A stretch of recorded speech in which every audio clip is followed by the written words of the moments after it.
Assalamualaikum warahmatullahi wabarakatuh. Alhamdulillah kita bisa berkumpul kembali walaupun hanya secara daring atau dalam jaringan. Dan kita wajib bersyukur ya anak-anak masih diberikan kesehatan oleh Allah Subhanahu wa Ta'ala dalam masa pandemi ini. Baik, sebelum Bapak Aji memulai kegiatan belajar mengajar pada pagi hari ini, alangkah lebih baiknya kita berdoa terlebih dahulu supaya ilmu yang akan adik-adik pelajari bisa menjadi ilmu yang barokah dan bermanfaat. Amin. Berdoa dimulai. Bismillahirrahmanirrahim. Raditu billahi robba wa bil islami dina wa bi Muhammadin nabiyya wa rasula. Rabbi zidni ilma warzuqni fahma. Amin.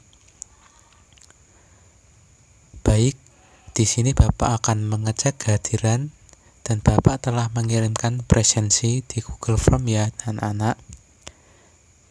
Ya, baik. Pada pelajaran minggu lalu, Bapak telah membahas tentang menyimak berita. Nah, pada hari ini kita akan belajar tentang pengertian puisi dan unsur pembentuk puisi.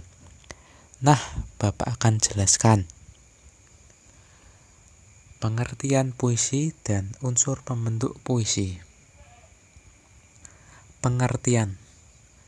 Puisi adalah teks atau karangan yang mengungkapkan pikiran dan perasaan dengan mengutamakan keindahan kata-kata. Dalam puisi, kita dapat mengungkapkan berbagai hal, seperti kerinduan, kegelisahan, atau pengagungan yang kamu ungkapkan dalam bahasa yang indah. Hanya saja kamu jarang menyadarinya bahwa itu adalah puisi. Nah, puisi adalah sebuah karangan yang indah, anak-anak. Baik, Bapak akan melanjutkan tentang unsur pembentuk puisi. Unsur pembentuk puisi meliputi majas dan irama. Nah, majas sendiri atau figurative language adalah bahasa kias yang dipergunakan untuk menciptakan kesan tertentu bagi penyimak atau pembacanya. Misalnya seperti majas hiperbola atau melebih-lebihkan sesuatu. Nah, yang kedua, irama atau musikalitas adalah alunan bunyi yang teratur dan berulang-ulang. Yang kedua, penggunaan kata-kata konotasi. Maaf, Bapak Aji tadi salah menulis di PowerPoint ya. Yang benar itu konotasi, bukan konjungsi. Kata konotasi adalah kata yang bermakna tidak sebenarnya. Kata itu telah mengalami penambahan, baik itu berdasarkan pengalaman, kesan, maupun imajinasi dan perasaan penyair. Kata-kata dalam puisi memang banyak menggunakan kata-kata bermakna konotatif ya anak-anak. Kata-kata itu merupakan kiasan atau merupakan suatu perbandingan. Yang ketiga adalah kata-kata berlambang. Lambang atau simbol adalah sesuatu seperti gambar, tanda, ataupun kata yang menyatakan maksud tertentu. Nah, unsur kata-kata dalam puisi seperti kata putih melambangkan kesucian atau kebersihan, bunga yang melambangkan kecantikan. Ada lagi api yang melambangkan kemarahan, dan baja yang melambangkan kekuatan atau ketangguhan.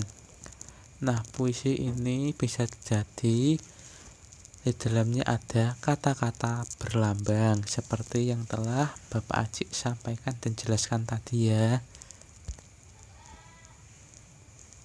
Yang keempat, pengimajinasian dalam puisi. Pengimajinasian adalah kata atau susunan kata yang dapat menimbulkan khayalan atau imajinasi. Dengan adanya imajinasi tersebut, pembaca seolah-olah merasa, mendengar, atau melihat sesuatu yang diungkapkan penyair. Nah, misal adik-adik membuat puisi ya, atau menulis puisi.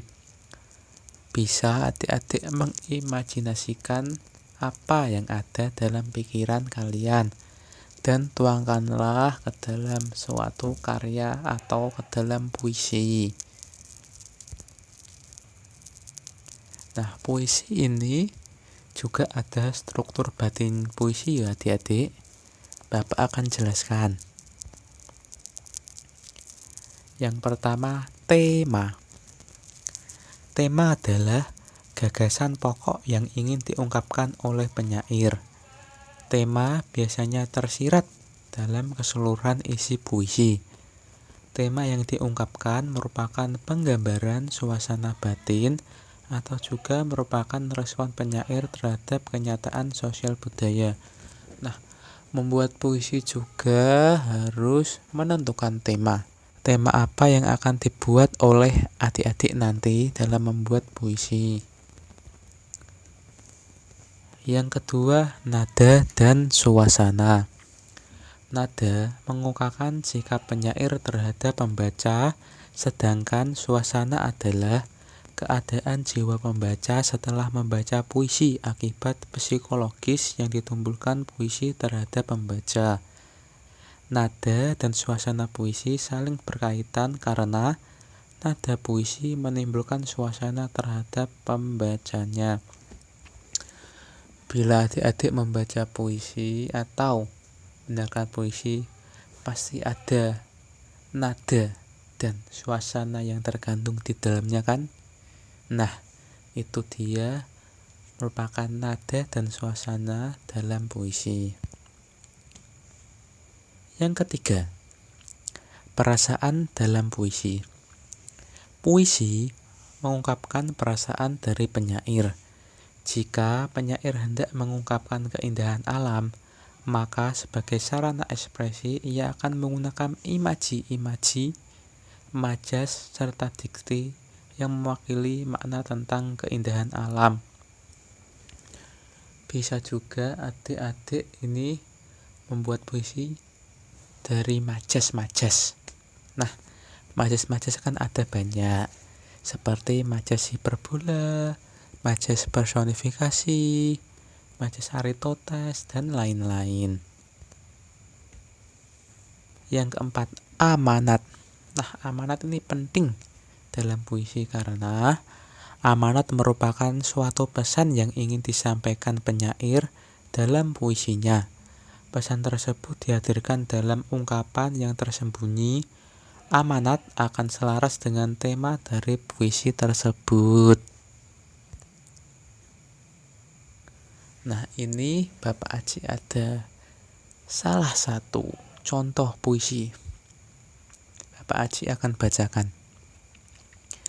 Ibu, lenganmu yang rapuh masih saja gigis menepis gerimis yang menyapu wajah kelabumu. Sedang aku cuma bisa terpaku menggigil, menyaksikan dan mencoba meraba perih yang kau derita. Nah, puisi ini sangat mempunyai makna yang banyak tentang perjuangan ibu kepada anaknya. Nah, sudah tidak terasa ya adik-adik, pelajaran Bapak Aji sudah mau selesai. Dari materi Bapak Aji yang tadi telah Bapak Aji sampaikan, bisa menarik kesimpulan bahwa berdasarkan penjelasan kakak tadi atau Bapak Aji tadi, kita dapat mengetahui bahwa puisi adalah jenis karya sastra berbentuk karangan terikat yang menggambarkan perasaan dari penyairnya. Maksudnya adalah puisi biasanya dibatasi aturan-aturan seperti yang sudah dijelaskan Bapak Aji tadi. Nah, ini ada tugas. Bapak Aji memberikan tugas kepada adik-adik, tulis dan buat 2 pantun tema bebas.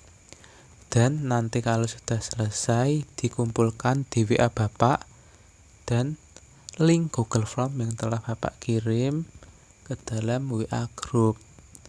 Jangan lupa, ini adalah materi menulis.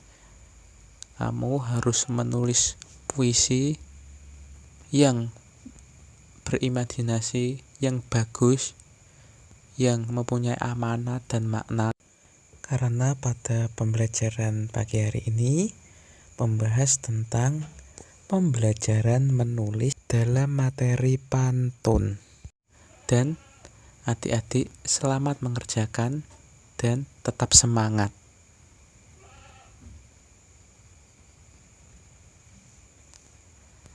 Baik, sebelum Bapak akhiri kegiatan belajar mengajar pada pagi hari ini, alangkah lebih baiknya jika kita semua berdoa terlebih dahulu supaya ilmu yang telah kita pelajari tadi menjadi ilmu yang barokah.